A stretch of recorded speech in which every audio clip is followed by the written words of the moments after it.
Hi, I'm Paul Friedman. I founded the Marriage Foundation, and today I'm going to talk to you about marriage issues that come after 5, 10, 20, 30 years. And you know, I don't know about you, but when I got married when I was in my early 20s, I was under the impression that the longer people were married, they would figure out better how to be married and their marriage would improve. And these golden and silver marriages, I thought, were just amazing. It wasn't until I became a divorce mediator that I realized, and I probably shouldn't use this adage, but I'm going to anyway. A young fool who gets older becomes an old fool. And a young marriage that lives on unhappily becomes less happy. At best, people who stay married for a long time learn to adapt. A lot of the people who are in these longer marriages where they're still together are ready to call it quits because the children are getting older. They're not dependent as much on the parents anymore. And so the couple, whether it's the wife or the husband or both, are thinking, what the heck am I doing in this marriage? And I like to point out that, and I alluded to this right from the start, when you got married, if you didn't know what you were doing, you were basically getting on a sailboat, and if the weather was calm, you didn't capsize. But unless you knew what you were doing, you were going to get into trouble as soon as you hit some heavy seas. The reality is that marriage is complicated. It's simple at a very high level. It's all about learning to love unconditionally, but no one even ever taught you that. Really, whoever said to you, when did Uncle Joe come up to you at your wedding and say, son or honey, I'm going to share with you a bit of wisdom. Marriage is all about learning how to love unconditionally. And no one ever says that. And yet that is the key. That's the whole purpose of marriage. So here's the good news. The good news is that you're not divorced yet. Because it's good because the amount of energy, of effort that you have put into your marriage so far. And let's not just look at the marriage. Go all the way back to when you were looking for a suitable soulmate. And you were interviewing basically different people, you were screening them. It took a lot of effort, a lot of energy. And you finally found the one, right? And you were right. They were the one. But again, it's sort of like getting on the perfect sailboat. Wow, that's a perfect sailboat. Well, do you have any sailing lessons? No, but it's the perfect sailboat. I'll be fine. No, you won't. The perfect soulmate. I should be fine, but you're not the perfect soulmate. They're not the perfect soulmate in terms of education. So, you're fully invested in this marriage. You can't get more invested. Why throw it away? Why give up? No, I don't believe in that. I think it's crazy. You don't know how many years you have left, but you really know the person you're with inside and out. You could make their lives a living heaven, right? And you're going, well, what about me? Well, this is sort of the interesting thing about marriage. We learn to love unconditionally in order to feel the joy that we're seeking in marriage. It's only because we live in a very competitive society. It's a very material society, right? Yes. And so everything is competitive. I want that for me. I need protection. I need this. I want that. Marriage is not material. It has its material aspects, sure, but marriage is primarily spiritual. It's based on love.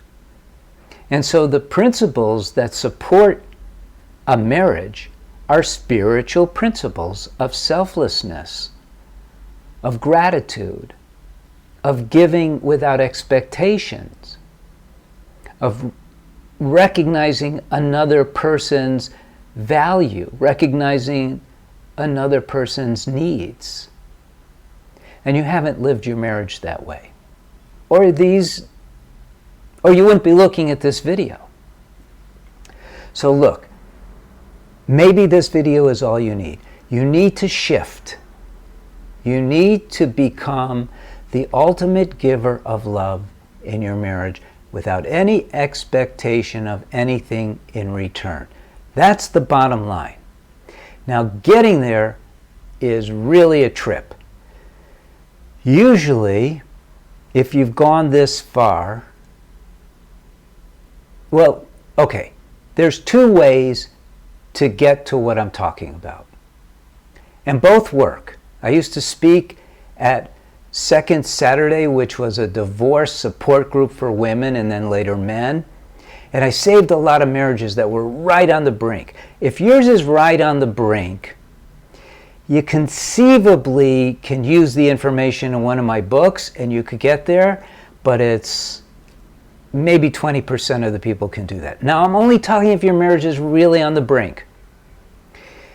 80%, and I'm making up these numbers, there's no real way of knowing, but 80% you really need the course that I have through the Marriage Foundation that will help you get grounded in yourself, help you get calm, and allow you to see and think clearly. And then understand marriage from a new perspective. And then, well, our success rate for the course is off the charts. It's way over 90%. So that's for really rough marriages. Now, if your marriage isn't on the brink, you could read one of my books. I mean, you could read the reviews on Amazon or wherever. People don't complain about my books because what it does is it lays out a very practical way to see marriage in a realistic way. There's no fluff. I'm not one of these guys who says, oh, you need the language of love, you need this, you need that. No. You'll learn how to communicate, but more importantly, you'll learn about what your vision for your marriage ought to be, the goals for your marriage, milestones of how to achieve it. That's what makes sense.